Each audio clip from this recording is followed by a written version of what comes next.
it's important to consider what unites all of us as beings on this planet or in this cosmos.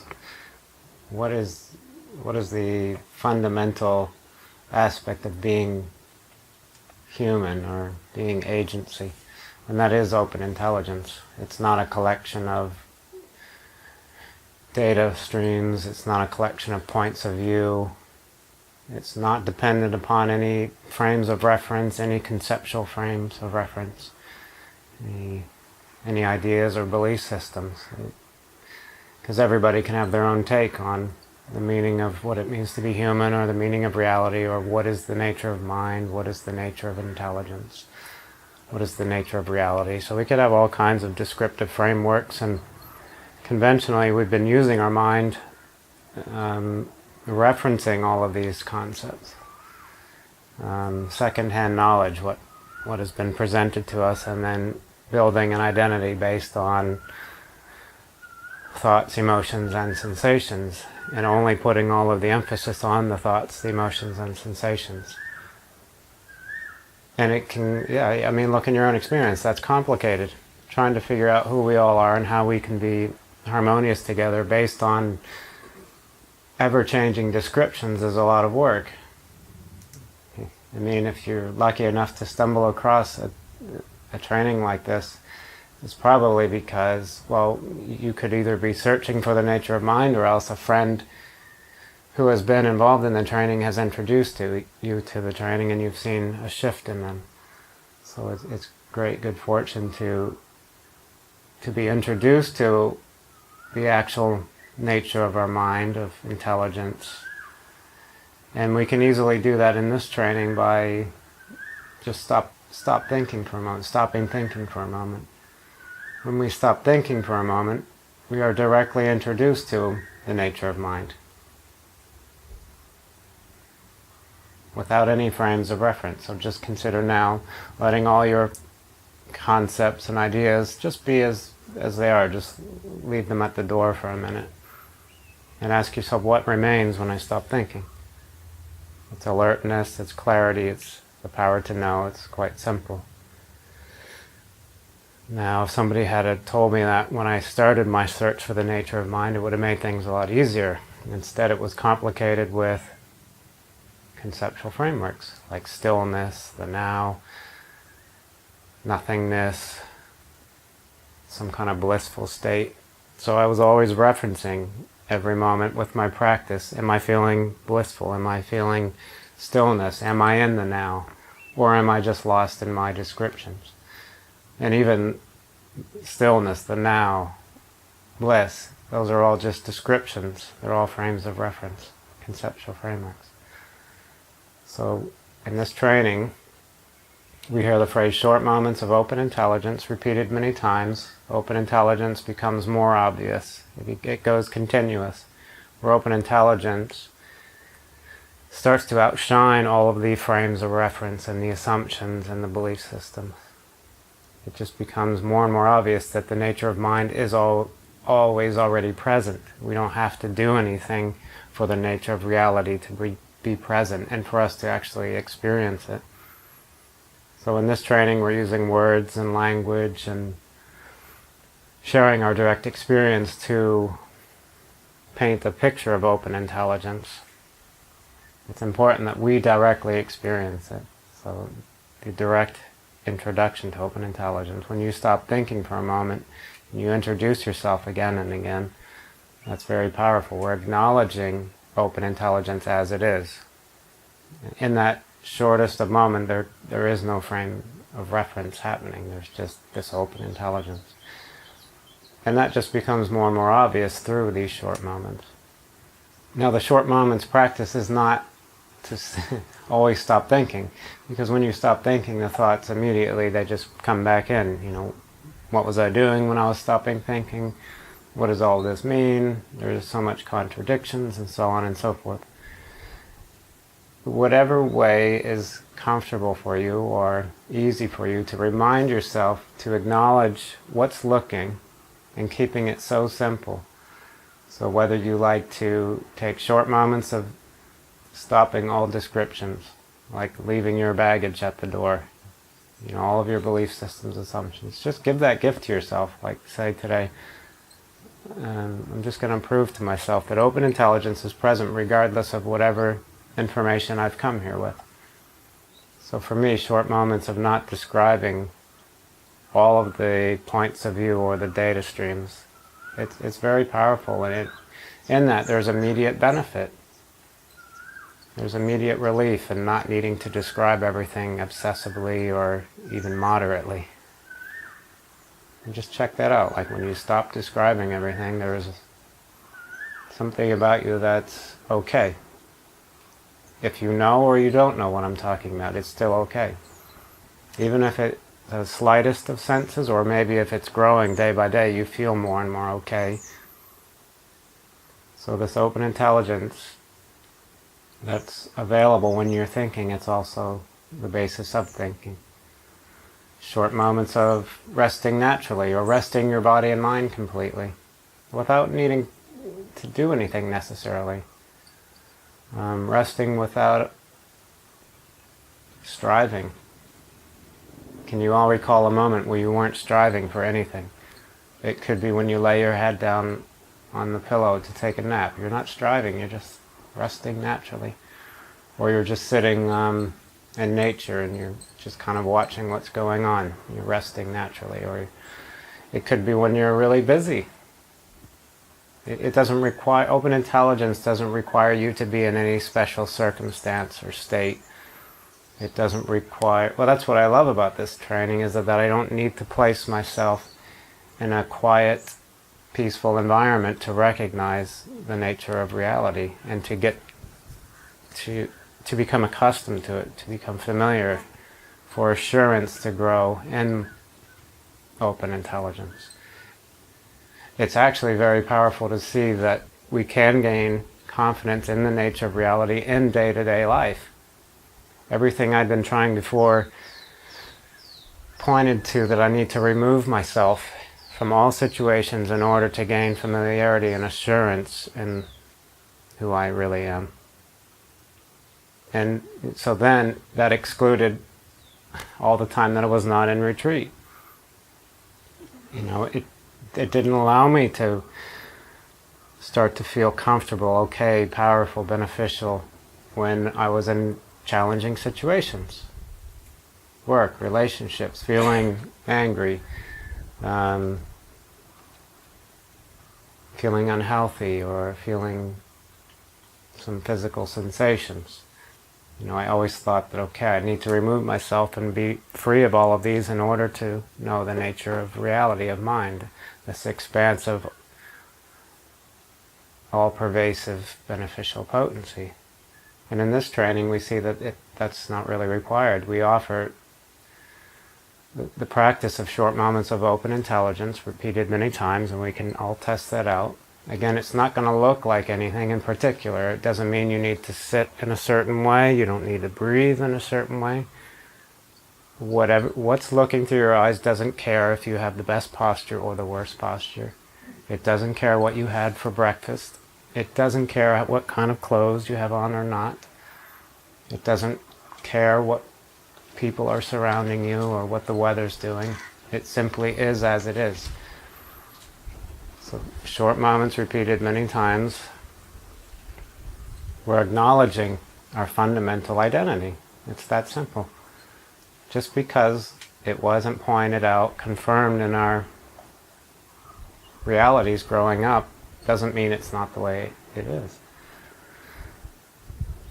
You can all remember when you were very young and before we had all of this training and schooling and belief systems, assumptions.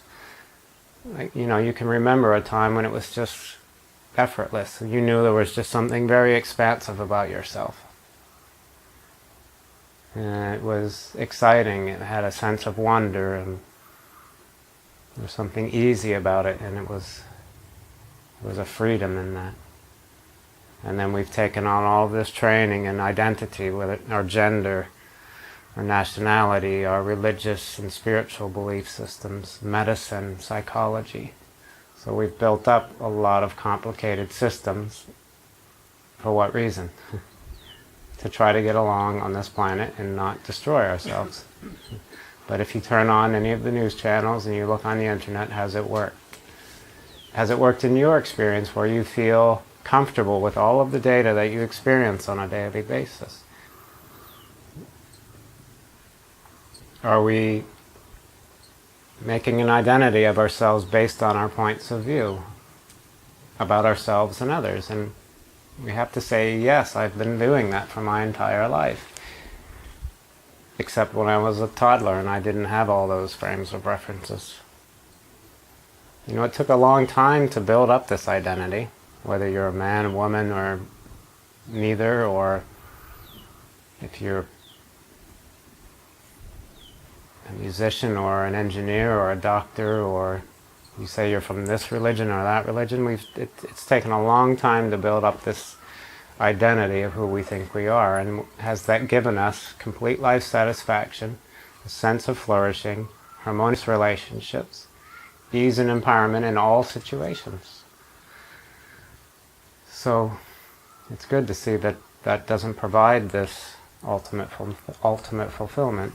Knowing open intelligence as our stainless, flawless identity is what we want. And we have access to that in each short moment. With the short moments, they begin to grow longer naturally.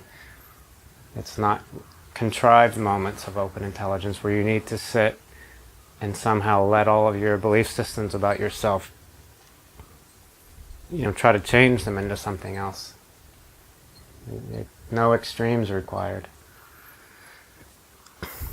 So the short moments, they're an amazing practice, and I would just really recommend testing that out. Like whenever you find yourself in any situation, you can check out, are you indulging, avoiding, or replacing, or starting to test out, letting the data be as it is, and seeing what opens up from there. Whether you'll start to have more clarity, insight, and discernment, rather than going into extremes and saying, well, nothing's really needed because it's all open intelligence. Extreme states are also, they're just naturally subsiding when we rely on open intelligence. There might be ideas of nothing's needed, but you just see very practically how you naturally want to take care of yourself if you are feeling physical pain. All data are included and contained in open intelligence. Nothing is excluded from open intelligence. So physical pain or injury, of course we'd want to look after ourselves. We'd want to find a specialist in that area. If we had thrown our back out of alignment and we realize we have some work to do, we're not just going to lay around and hope that it pops back in place. Probably. Maybe some of you can do that. It might take a month or something. Or you could just go see a chiropractor and, okay. What will be of most benefit in each given time, place, and circumstance is the practical way of using open intelligence. It doesn't go into extremes of saying nothing matters or it's all oneness, and it just doesn't work that way. When you start relying on open intelligence, you see what it is in your direct experience.